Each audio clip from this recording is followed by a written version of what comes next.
तो हम लोगों ने बेटा ट्रांसक्रिप्शन का प्रोसेस कंप्लीट किया था।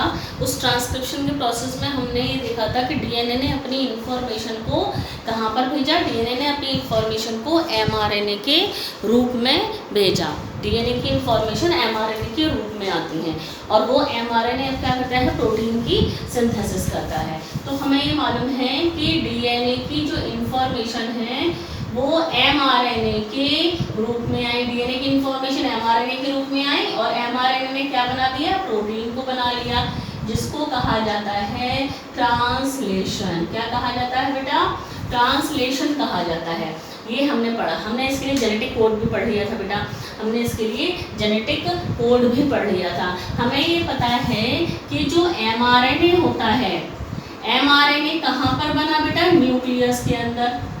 एमआरएनए कहाँ बना, न्यूक्लियस में बना और ये एमआरएनए न्यूक्लियस में से निकल के कहाँ आ गया, साइटोप्लाज्म में आ गया। ये एमआरएनए कहाँ पर आ गया, साइटोप्लाज्म में आ गया।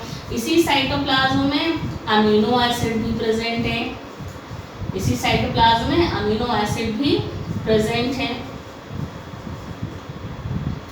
ठीक है ना। साइटोप्लाज्म में ही, साइटोप्लाज्म में अमीनो एसिड भी प्रेजेंट है, लेकिन वो अमीनो एसिड इनएक्टिव है, वो अमीनो एसिड इनएक्टिव फॉर्म में है, उनको एक्टिव बनाना पड़ेगा। इसका मतलब प्रोटीन सिंथेसिस कहाँ पर होती है, प्रोटीन की सिंथेसिस होती है साइटोप्लाज्म में। प्रोटीन सिंथेसिस कहाँ होती है, साइटोप्लाज्म में होती है। अब प्रोटीन सिंथेसिस के लिए इसका मतलब कौन कौन सी मशीनरी की जरूरत होती है। प्रोटीन सिंथेसिस के लिए एक तो चाहिए क्या, राइबोसोम।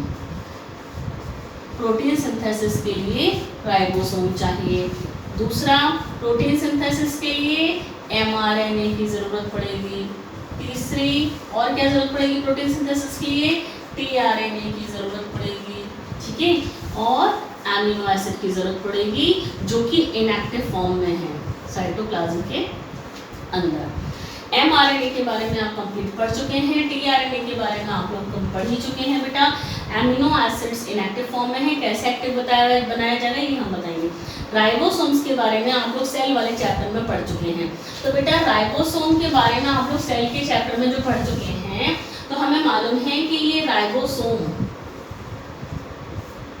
70S होते हैं और 80S होते हैं और इनकी दोनों की दो सब यूनिट होती हैं, दो सब यूनिट्स होती हैं। 70S 80S होते हैं राइबोसोम, इनकी दो सब यूनिट्स होती हैं। एक तो होती है छोटी सब यूनिट और एक होती है बड़ी सब यूनिट, ठीक है। ये होती है छोटी सब यूनिट और ये होती है बड़ी सब यूनिट। जैसे 80S है तो 80S में क्या होता है, ये 40S होता है और ये 60S होता है, ठीक है। और 30 और 50 होता है 70S का, 30 और 50 होता है 70S का। ये आप पढ़ चुके हैं बेटा, किस में पढ़ चुके हैं ये आप सेल वाले चैप्टर में पढ़ चुके हैं। तो हमें ये सारी चीज़ें चाहिए प्रोटीन की सिंथेसिस के लिए, ठीक है।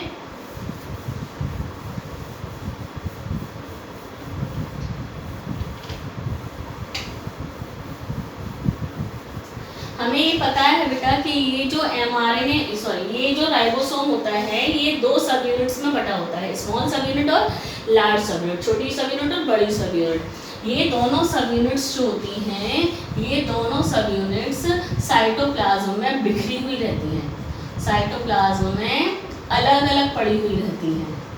मालूम है, ये आप पढ़ चुके हैं बेटा, अलग अलग पड़ी रहती हैं। और कब जुड़ती हैं, प्रोटीन सिंथेसिस के टाइम पर जुड़ती हैं। प्रोटीन सिंथेसिस के जब होनी होती है उसी टाइम पर जुड़ती है, प्रोटीन सिंथेसिस के टाइम पर ये आपस में जुड़ती हैं। और जब प्रोटीन सिंथेसिस हो जाती है तो ये दोनों फिर से अलग हो जाती हैं, ठीक है। ये वाली बात हमने पढ़ी थी। दूसरी चीज़ मैं आपको राइबोसोम के बारे में थोड़ा सा और बता दे रही हूँ क्योंकि इसके बाद हम लोग पूरा प्रोसेस पढ़ेंगे बेटा। राइबोसोम में जो स्मॉल सा बेटा, हम इसको थोड़ा सा इस तरीके से बनाते हैं, हालांकि इस तरीके का स्ट्रक्चर होता नहीं है, होता तो दूसरे तरीके का स्ट्रक्चर है, लेकिन हम लोग समझने के लिए इसको बनाते हैं।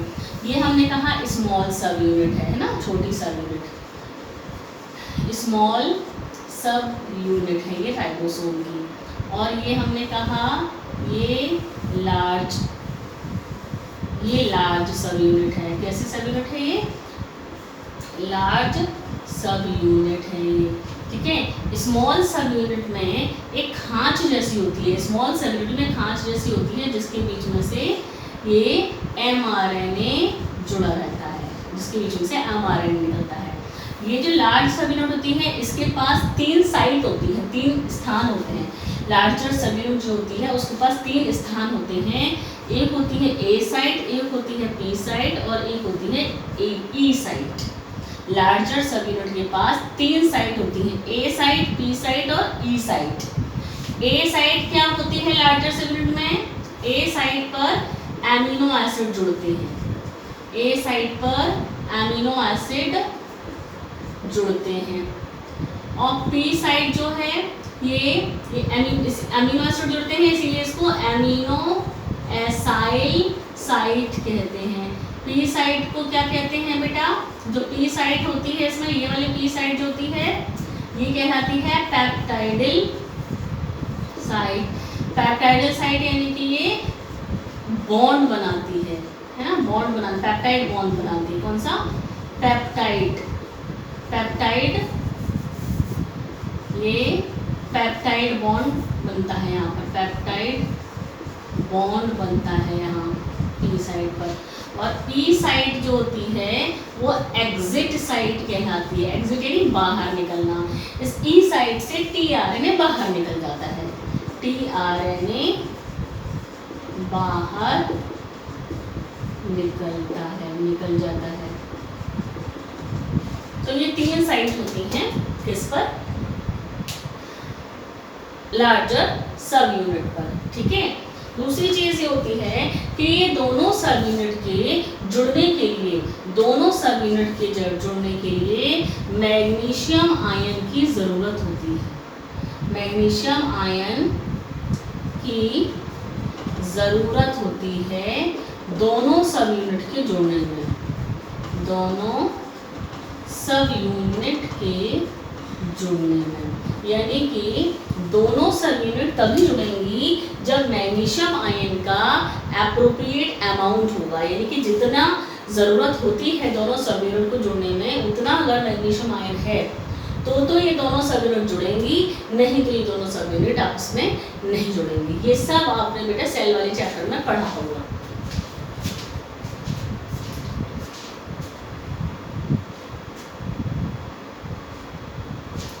बेटा ये सारी चीज़ें आपने सेल वाले चैप्टर में पढ़ी होंगी। तो ये राइबोसोम के बारे में किस तरीके से ये जुड़ते हैं आपस में और कब जुड़ते हैं, ठीक है।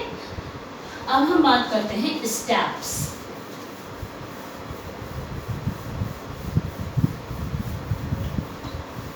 कि प्रोटीन सिंथेसिस के कौन कौन से स्टेप्स होते हैं।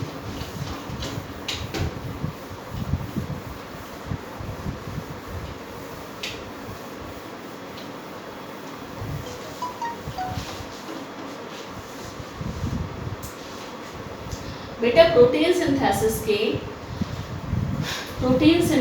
के स्टेप्स के लिए पहली चीज़ तो पहला स्टेप होता है अमीनो एसिड को एक्टिव बनाना। पहला स्टेप होता है एक्टिवेशन ऑफ अमीनो एसिड।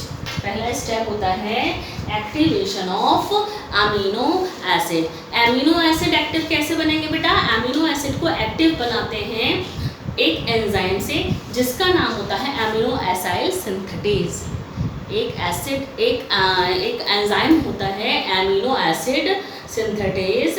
वो अमीनो एसिड सिंथेटेज एंजाइम की प्रेजेंस में ही, वो अमीनो एसाइल सिंथेटेज एंजाइम की प्रेजेंस में ही ये अमीनो एसिड एक्टिव होते हैं। दूसरी चीज़ ये कि एटीपी की ज़रूरत होती है। किस चीज़ की ज़रूरत होती है? एटीपी की ज़रूरत होती है एक्टिवेशन करने में। जिस तरीके से हम लोगों ने डीएनए का रेप्लिकेशन जब पढ़ा था या आरएनए भी हमने फॉर्मेशन पढ़ा था तो उसमें ये पढ़ा था न्यूक्लियोटाइड को एक्टिव करना पड़ता है। न्यूक्लियोटाइड को एक्टिव करना पड़ता है तो इनएक्टिव फॉर्म में होते हैं, इसलिए तो हम लोग पढ़ रहे हैं क्या? स्टेप्स ऑफ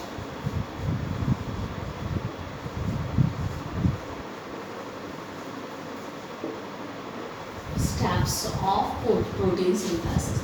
पहला step activation of amino acid. पहला स्टेप यही है, यानी कि जो अमीनो एसिड साइटोप्लाज्म में होते हैं वो अमीनो एसिड इनएक्टिव होते हैं, उनको एक्टिव करना पड़ता है। तो अमीनो एसिड को एक्टिव बनाने के लिए एक तो एटीपी की ज़रूरत होती है, ये रिक्वायर्ड है। जिस चीज़ की ज़रूरत होती है इनको अमीनो एसिड को एक्टिव बनाने में, वो क्या है, एक तो एटीपी की ज़रूरत होगी और दूसरा एक एंजाइम होता है, उसका नाम है amino acyl synthetase. Amino acyl synthetase enzyme, इस एंजाइम की ज़रूरत होती है। ठीक है, एटीपी की ज़रूरत होती है और एमिनो एसाइल सिंथेटेज एंजाइम की ज़रूरत होती है। अब ये हम इसको एक इक्वेशन के फॉर्म में लिखेंगे बेटा। देखिए ये है एमिनो एसिड जिसको एक्टिव करना है, प्लस ATP प्लस ये वाला एंजाइम, इसको हम शॉर्ट में E लिख देते हैं। इसका ये एक्टिवेशन हो रहा है ATP और एंजाइम के फॉर्म में। ठीक है, अब इससे जो बना वो एक्टिवेटेड अमीनो एसिड, यानी जिसको कहा जाता है एमिनो एसाइड। क्या कहा जाता है, एमिनो एसाइड। एक्चुअली ये एक्टिवेटेड एमिनो एसिड है, एक्टिव हो गया ये एमिनो एसिड। ठीक है, और अब ये एक्टिवेटेड अमीनो एसिड इनकी रिएक्शन से बना है, यानी कि इनसे बना है। तो हम एक्टिवेटेड अमीनो एसिड को बेटा क्या लिख सकते हैं, देखिए एक्टिवेटेड अमीनो एसिड को एमिनो एसाइड भी कहते हैं और हम इसके अकॉर्डिंग ये इसको ऐसे लिख सकते हैं, अमीनो एसिड ATP से क्या बन गया AMP और ये, ठीक है, इसको हमने कहा एक्टिवेटेड अमीनो एसिड। ये क्या है, ये है एक्टिवेटेड अमीनो एसिड। और ट्राईफॉस्फेट था ना, ट्राईफॉस्फेट 3 फॉस्फेट थे, अब रह गया क्या, मोनोफॉस्फेट।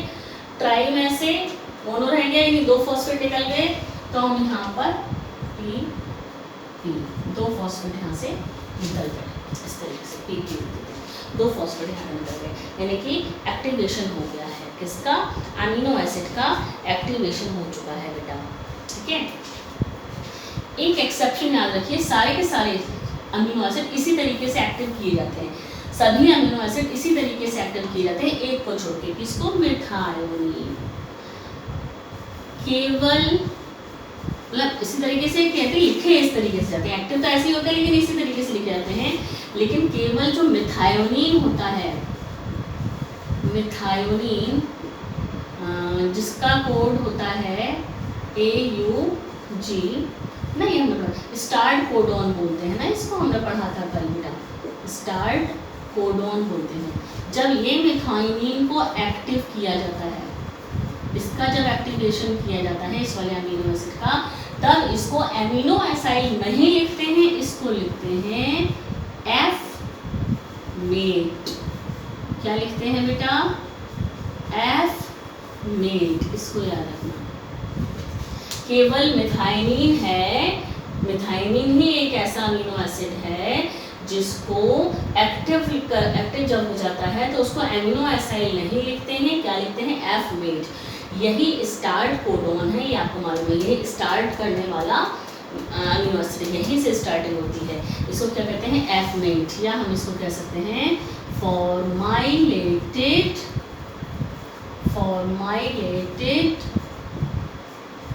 एमिनो एसिड, या फॉर्माइलेटेड मिथायोनीन, कुछ भी कह सकते हैं।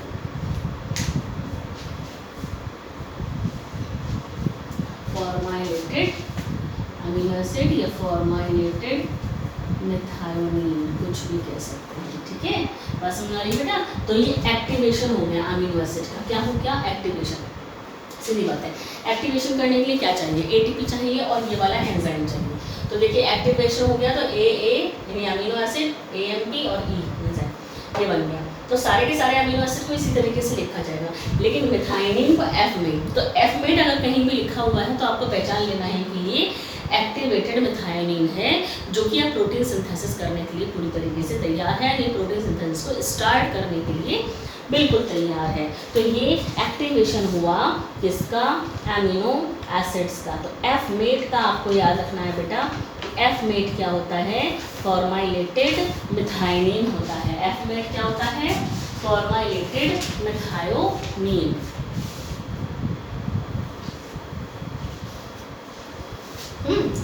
दूसरा स्टेप, अब अमीनो एसिड एक्टिव हो चुके हैं। अब ये अमीनो एसिड कहाँ पर जाएंगे? ध्यान करिए, जब हमने टीआरएनए पढ़ा था तो हमने टीआरएनए में ये बताया था कि एक साइट उसमें ऐसी होती है जहाँ पर अमीनो एसिड की बाइंडिंग होती है। ठीक है, तो दूसरा स्टेप हमें पढ़ना है कि ये अमीनो एसिड टीआरएनए पर ट्रांसफर होंगे। दूसरा स्टेप है transfer of amino acid to tRNA. दूसरा स्टेप टीआरएनए पर transfer.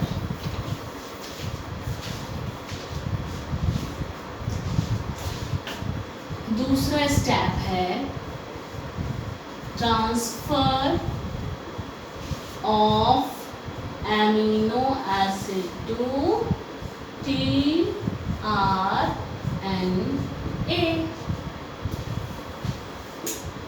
Transfer of activated amino acid, sorry यहाँ पर लिख देते हैं एक्टिव, क्योंकि एक्टिव हो चुके हैं। दूसरा step transfer of activated amino acid to tRNA. देखिए एक्टिवेटेड अमीनो एसिड क्या था?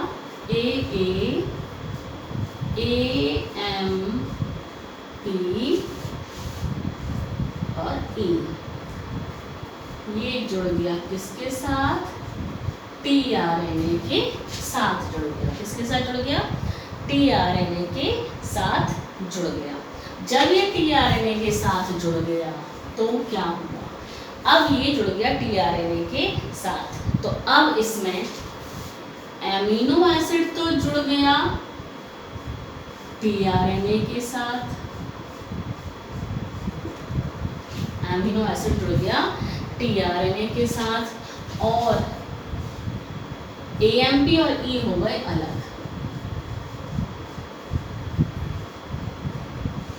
ये टीआरएनए पर अमीनो एसिड जुड़ चुका है, जिसको चार्ज्ड टीआरएनए भी कहते हैं। क्या कहते हैं? चार्ज्ड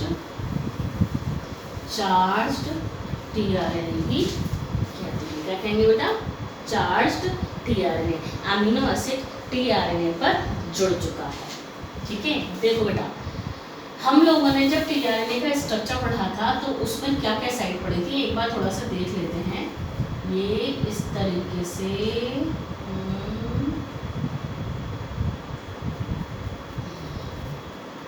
ये 5 था, ये 3 था इसका, और हमने ये इस तरीके से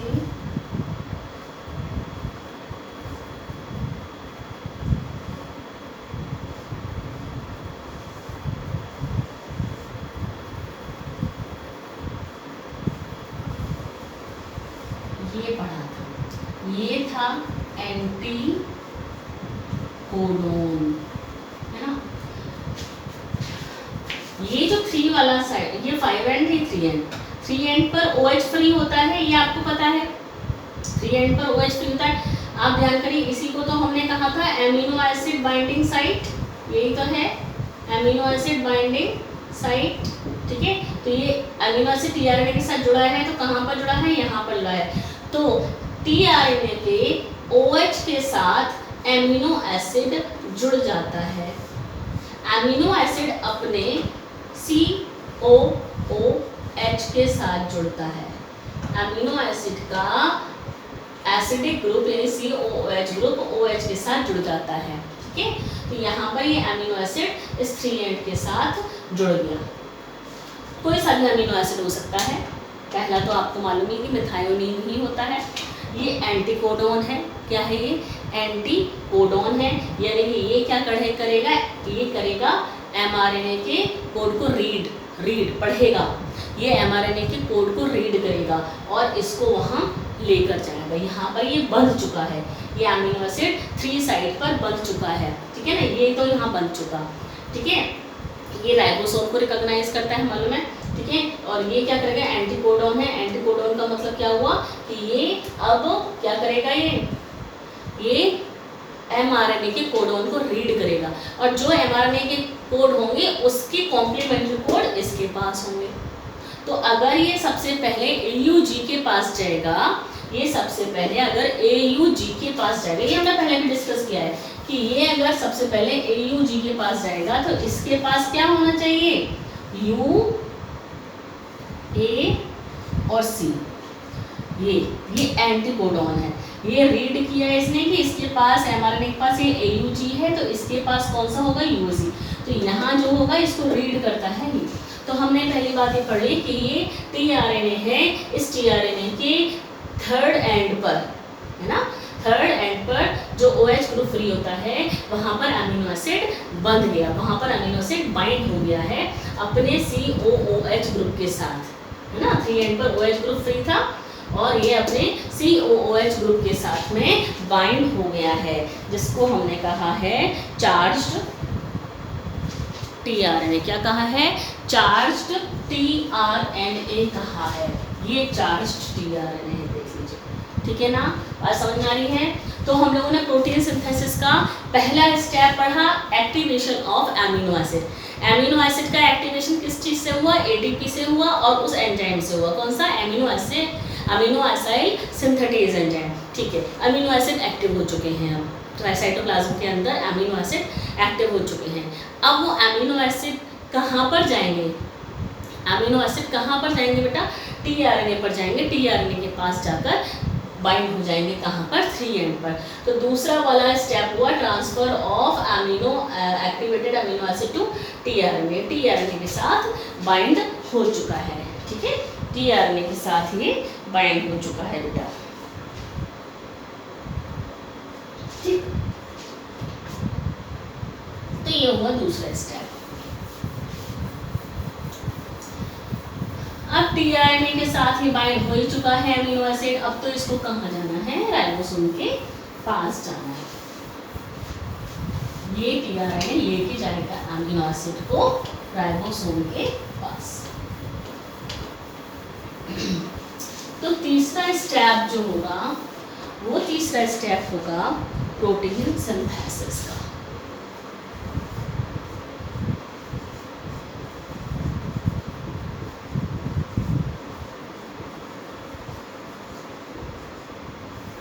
प्रोटीन सिंथेसिस के लिए सबसे पहली चीज़ तो राइबोसोम की दोनों सब यूनिट जुड़नी चाहिए। तो प्रोटीन सिंथेसिस जो होने वाली है, तो पहला इसमें होगा, यानी प्रोटीन सिंथेसिस जब शुरू होगी तो सबसे पहले राइबोसोम की दोनों सब यूनिट जुड़ेंगी। तो राइबोसोम की दोनों सब यूनिट्स का जुड़ना, यानी कि सबसे पहले राइबोसोम की दोनों सब यूनिट आपस में जुड़ेंगी, ठीक है।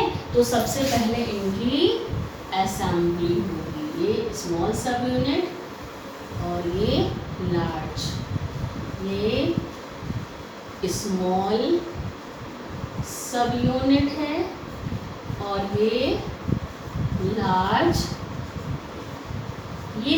सब यूनिट है। इनकी असेंबली होगी, दोनों अलग अलग पड़ी रहती हैं साइटोप्लाज्म में। जब प्रोटीन सिंथेसिस होनी होती है तभी आकर ये जुड़ती हैं, और जुड़ेंगी कब, जब मैग्नीशियम आयन का कंसंट्रेशन एप्रोप्रिएट अमाउंट में होगा, यानी कि जितना अमाउंट चाहिए इनको दोनों को जुड़ने के लिए उतना मैग्नीशियम आयन है तो ये जुड़ेंगी, नहीं तो नहीं जुड़ेंगी। तो पहला काम होता है राइबोसोम की दोनों सब यूनिट्स का जुड़ना, ठीक है। फिर जब राइबोसोम की दोनों सब यूनिट जुड़ गई तो क्या होगा, अब राइबोसोम की दोनों सब यूनिट, अब क्या होगा, mRNA का जुड़ना, दूसरा इसमें प्रोटीन सिंथेसिस, अब क्या होगा, mRNA का स्मॉल सब यूनिट की खांच में जोड़ना, बताया था आपको, बीच में होता है, यानी कि ये स्मॉल सब यूनिट है, लार्ज सब यूनिट है, ये इसके बीच से mRNA जुड़ गया।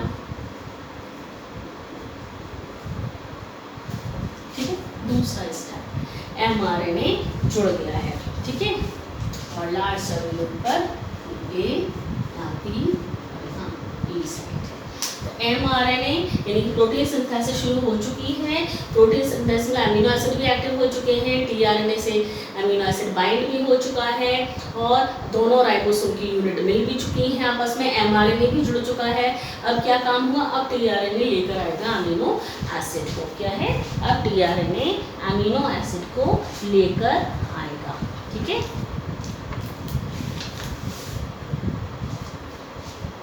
ठीक है बेटा, तो तीसरा स्टेप है अब पेप्टाइड चेन का बनना। राइबोसोम कि दोनों से जुड़ गई, mRNA जुड़ चुका है यहाँ, अब क्या है, पेप्टाइड, पॉलीपेप्टाइड चेन का फॉर्मेशन। अब क्या प्रोसेस होता है देखिए, देखो बेटा, ये स्मॉल सब यूनिट, इसके बीच से ये RNA गया, ये है लार्ज सब यूनिट और लार्ज सब यूनिट के पास ये A साइट, P साइट, ठीक है,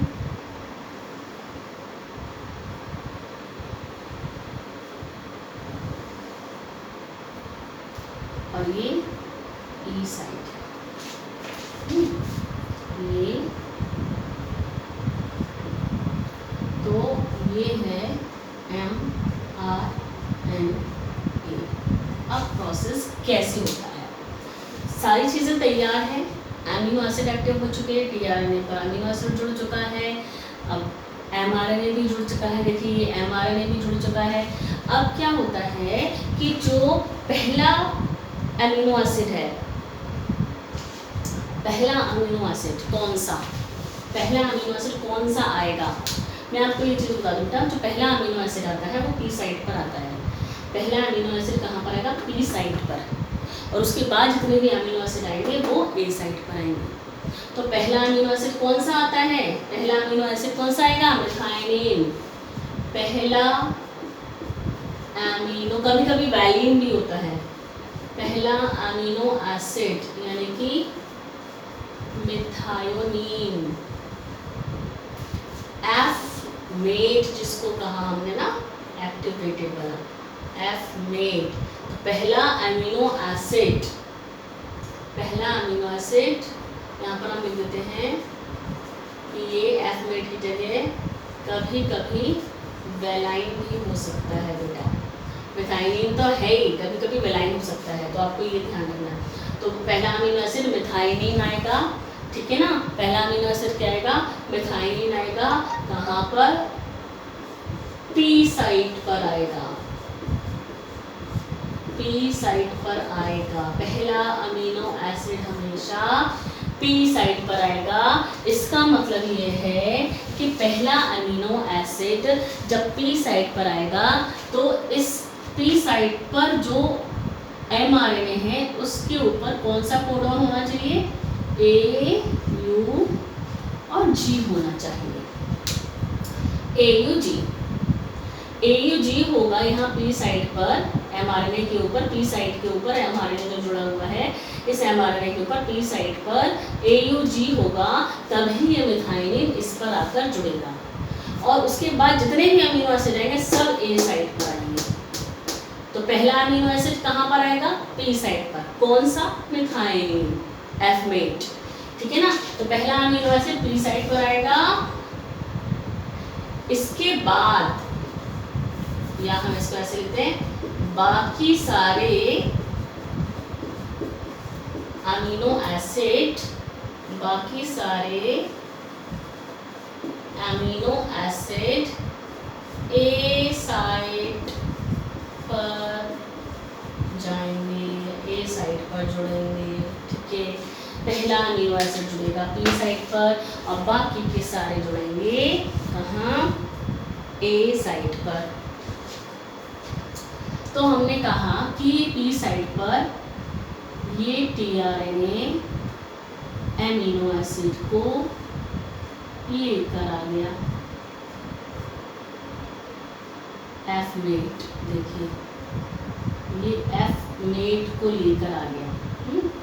यहाँ इसने कोड को रीड करा, कोड को रीड करा और यहाँ पर पी साइड पर ये पहले अमीनो एसिड को, इनकी मिथाइलिन को लेकर आ गया। इसके बाद दूसरा अमीनो एसिड आएगा, लेकिन दूसरा टीआरएनए आएगा। ये टीआरएनए इसको लेकर आ गया यहाँ पर, ये टीआरएनए इसको लेकर यहाँ आ गया। अब दूसरा टीआरएनए आएगा, वो टीआरएनए इस ए साइड पर आएगा। देखिए वो टीआरएनए इस ए साइड पर आएगा। मान लेते हैं कि इस ए साइड पर जो कोडॉन होगा वो कोडॉन यू ए सी हो, ठीक है ना, कोई और भी हो सकता है। तो ये लेकर आ गया इसको एमिनो एसिड 2 लिख देते हैं, या एमिनो एसिड 1 लिख देते हैं, कुछ भी लिखते हैं। तो देखिए पहला पी साइड पर आया अमीनो एसिड, फिर दूसरा टीआरएनए आया, वो दूसरे अमीनो एसिड को लेकर आया, कोड को पढ़ के ए साइड पर लेकर आ गया। किस पर लेकर आ गया, ए साइड पर लेकर आ गया, ठीक है ना। ये इस पर लेकर आ गया, पी साइड पर पहला वाला आ गया, और उसके बाद जितने भी आएंगे वो ए साइड पर ही आएंगे। जितने भी आएंगे अब वो सारे के सारे ए साइड पे ही आएंगे बेटा, ठीक है। अब क्या होता है कि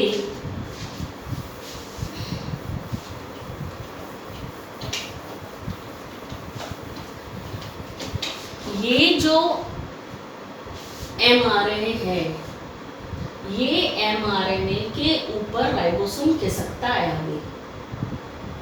आगे खिसकेगा तभी तो इस एमआरएनए के ऊपर की कोडॉन खाली होते चले जाएंगे बाकी अमीनो एसिड के लिए, ठीक है ना। तो एक तो चीज़ ये होती है कि जैसे कि ये मान लीजिए कि ये एमआरएनए है, ये राइबोसोम है, ये राइबोसोम ये ऐसा है, और हो सकता है कि ये एमआरएनए यूँ खिसक रहा है, राइबोसोम अपनी जगह पे ही है, तो ये एक अलग चीज़ हो गई। लेकिन होता क्या है एक्चुअली कि ये एमआरएनए है और ये राइबोसोम है, ये राइबोसोम है, ये एमआरएनए अपनी जगह पे ही और राइबोसोम यूँ करके यूँ खिसक रहा है, ये खिसक रहा है। तो इस तरीके से खिसकता है, ये एमआरएनए के ऊपर खिसकता है, जिसको कहते हैं ट्रांसलोकेशन। क्या कहते हैं बेटा, ट्रांसलोकेशन।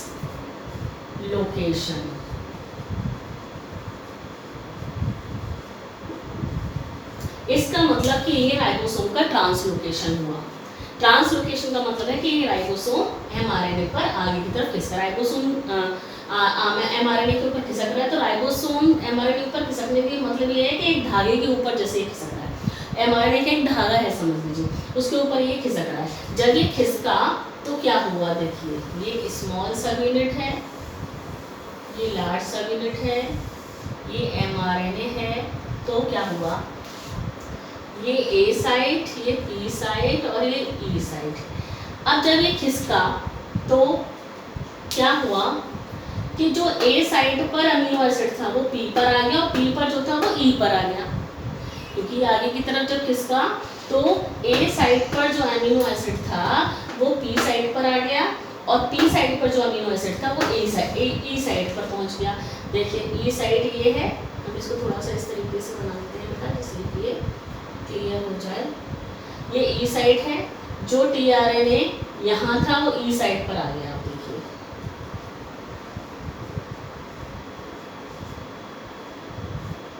यानी कि इस ई साइट पर आ गया एफ मेट, और पी साइट पर आ गया ये वाला अमीनो एसिड, और ए साइट हो गई खाली। ये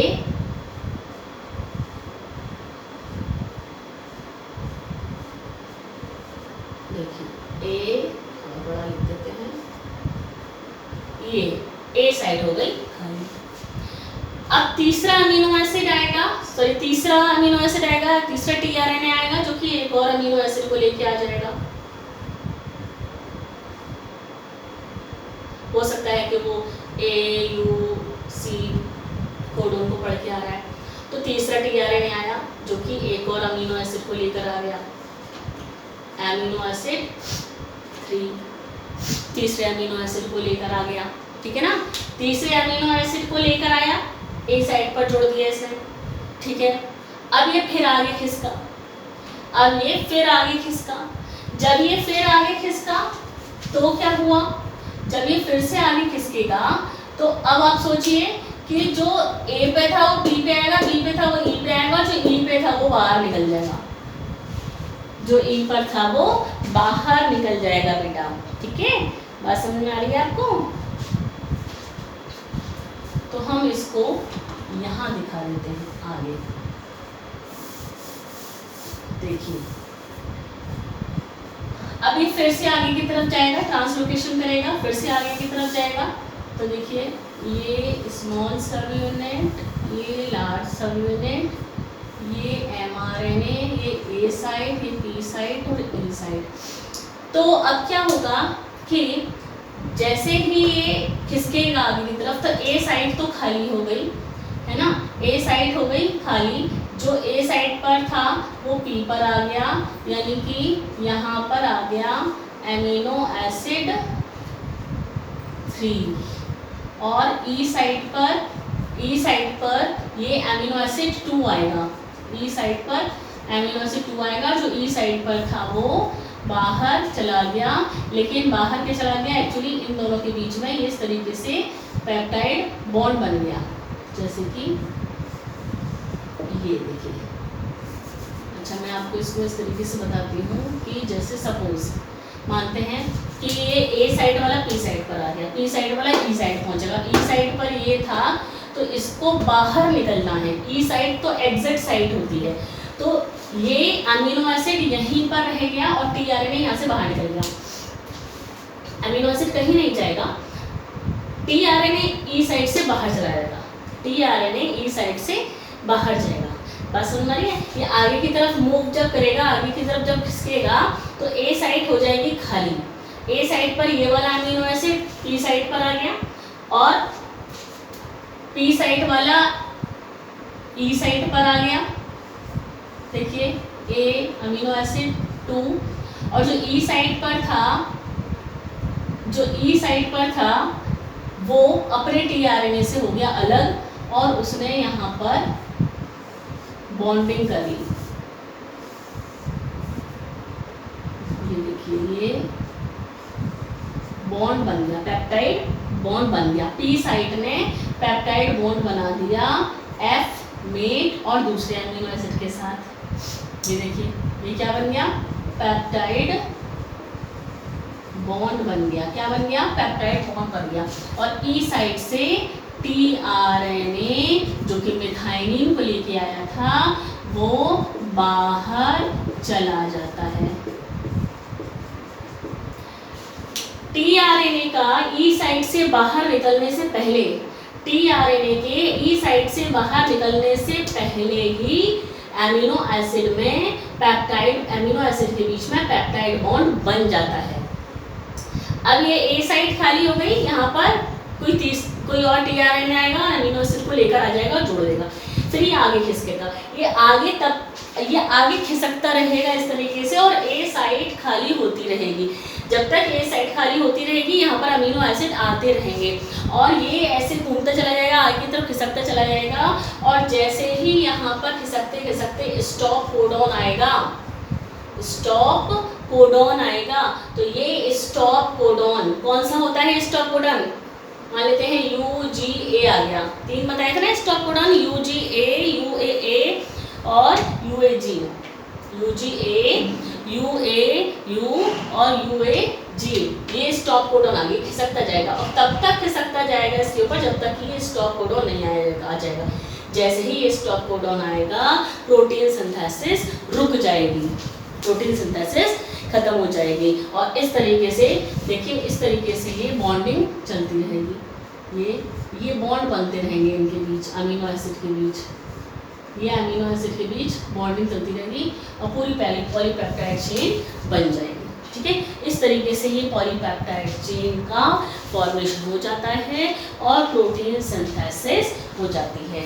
जैसे ही प्रोटीन सिंथेसिस हो जाती है, जैसे ही प्रोटीन सिंथेसिस हो जाती है, वैसे ही राइबोसोम की दोनों सब यूनिट अलग हो जाती हैं और एमआरएनए गिर जाता है। यहाँ से दोनों सब यूनिट अलग हो जाती हैं और एमआरएनए गिर जाता है और पॉलीपेप्टाइड चेन यहाँ से बाहर निकल जाती है और उस पॉलीपेप्टाइड चेन यानी प्रोटीन का जहाँ पर काम होता है वहाँ पर उसको यूज़ कर लिया जाता है, यानी कि उसको वहाँ पर भेज दिया जाता है। ठीक है, इस तरीके से ये पूरा ट्रांसलेशन का प्रोसेस हुआ। आपको मैं सारी चीज़ें, ये सारे डायग्राम स्टेप वाइज बनवाऊंगी। नेक्स्ट लेक्चर में जब हम पढ़ेंगे तो हम इसके ट्रांसलेशन के सारे डायग्राम्स समझते हुए स्टेप वाइज सारे बना लेंगे डायग्राम। ठीक है, जिससे आपके पास सारे के सारे डायग्राम एक साथ आ जाएंगे और उससे आपको पूरा ट्रांसलेशन का प्रोसेस और ज़्यादा क्लियर हो जाएगा। ठीक है बेटा, तो नेक्स्ट लेक्चर में हम लोग इसको डायग्रामेटिक पढ़ लेंगे, किस तरीके से हमको इसके स्टेप्स पढ़ना, और आपको मैं इसका फ्लो चार्ट भी एक बनवा दूंगी किस तरीके